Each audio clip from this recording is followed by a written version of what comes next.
ఉన్నాయి. మిథున రాశి.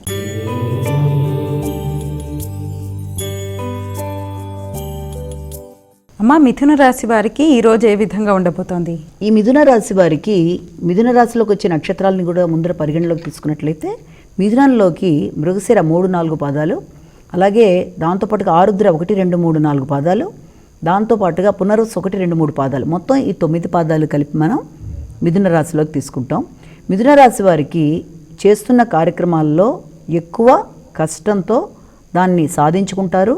దూర ప్రదేశాల నుంచి వృత్తికి సంబంధించిన విషయాలలో ఎక్కువ ఎదురు చూడడం, దానికి సంబంధించి కొందరికి దూర ప్రదేశాల్లో అవకాశాలు రావడం, వృత్తిపరంగా కొత్త వ్యక్తుల జోక్యం కొంత చికాకును తెప్పించటం, చేస్తున్న కార్యక్రమాల్లో మొదలైన వాటికి ఆస్కారం ఉన్నప్పటికీ కూడా మొత్తం మీద వీళ్ళు కష్టం మీద ఫలితాన్ని సాధించుకుంటూ ముందుకు వెళ్ళే అవకాశాలు అయితే కనబడుతున్నాయి. కర్కాటక